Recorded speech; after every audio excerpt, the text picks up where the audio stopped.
What is going on, everybody? My name is Baloo and welcome to the jungle. This is the channel where we take a very simple approach to technical analysis. We take a look at the price in the context of volume using the Wyckoff method. If that is something that interests you, then why don't you hit the subscribe button? I do this every single day, except for the days that I don't. So in today's video, I want to just do a little bit of a recap on TEZOS. TEZOS, I made a video a few days ago. It was looking really bullish. We were in the backup phase inside of TEZOS. Bitcoin did decide to make a change of character and get a pretty severe, 15%-ish correction to the downside, and that kind of put a delay in a lot of the altcoins. So we're going to just take a look at what is going on inside of TEZOS. So let's take a look right now. TEZOS, right here, TEZOS. Okay, so let's just zoom out onto the 4-hour here. I'll tell you what we've been looking at since the last video here. So it looks as though we have had this reaccumulation. So let's just kind of break this down right now. We have our phase A right here. We have our spring right here. This is phase C. This is with a bias that this is an accumulation. And then we currently have our backup. So when you're breaking down these accumulations, basically you're looking for a seller's climax. You want to see that fall on a spike of volume. It doesn't have to. Sometimes you can get a volume spike back here at the preliminary support.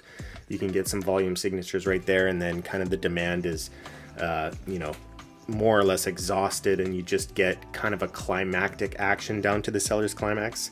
The volume's already been spent, especially in crypto and in liquid markets. But anyways, after that, we had our automatic rally. So that sets the range.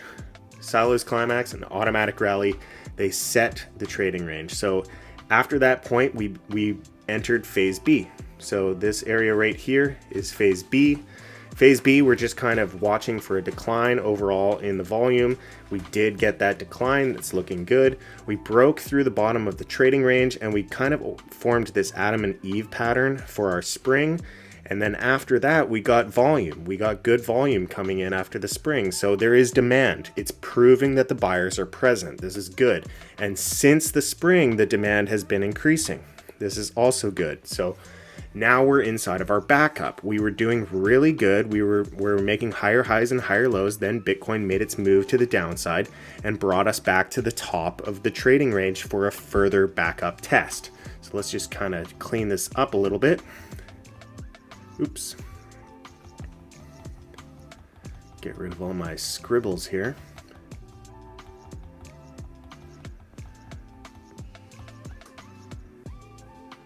So we're currently inside of the backup phase. The backup phase is where we're testing the top of the trading range for a potential move to the upside. Along with that is it forms a pennant. So we kind of get a little bit of a pennant forming. Let's change this to pink. We get a pennant forming inside of the trading range here. So we're waiting for a breakout of this pattern, and then we're waiting for a test. So I anticipate that, it's going to take a few days before we start getting some real markup, and you could enter at a couple different places. You could either enter a position here at a test of the local high at this point. So basically you would get a movement in the price past that local high, and then the test area would be your entry position, stop loss down here, at least within the trading range here. Actually, let's see what that looks like. It's probably pretty exaggerated. So it's nearly a 20% stop loss. So with the 20% stop loss, it just means that your position size is smaller. So whatever your allotment of risk, let's say you only want to risk $100, 20%. If you want to risk $100, basically your position size on a 20% stop loss would be $500. So it's a lot more advantageous to get a smaller stop loss. If you had a 5% stop loss, same risk, $100 actually gets you a $2,000 position size. There's a video popping up at the top of the screen right now to kind of explain a little bit further what I'm talking about in terms of determining a position size. It's really important if you're going to be trading these assets that you understand how to mitigate risk, because it's really not about doing really good TA.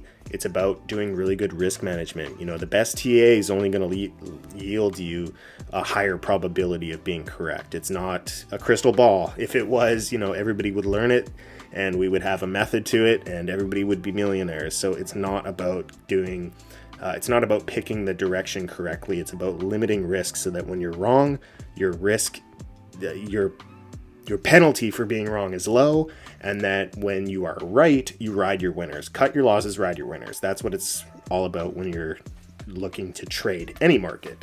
So that's basically what we're looking for here. Now, another opportunity to get in would be at this other high here.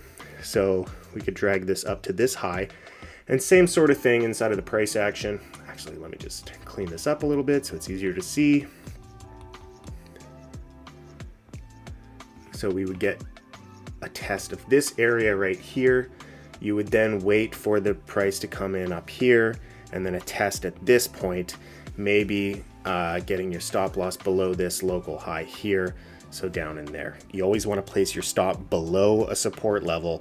You want to give yourself a little bit of wiggle room so that the price can kind of work itself out, especially in these smaller cap coins like TEZOS. There's a lot of illiquidity. The price can move really, really quickly, and you don't want to get stopped out and then have it take off because we're in a bullish formation. Anyways, that is all the time I have for today. If you enjoyed the content, please leave it a like. Don't forget to subscribe. And if there are any projects that you would like me to take a look at, leave them in the comments section down below. And until next time, please trade safe. It is a jungle out there. Peace.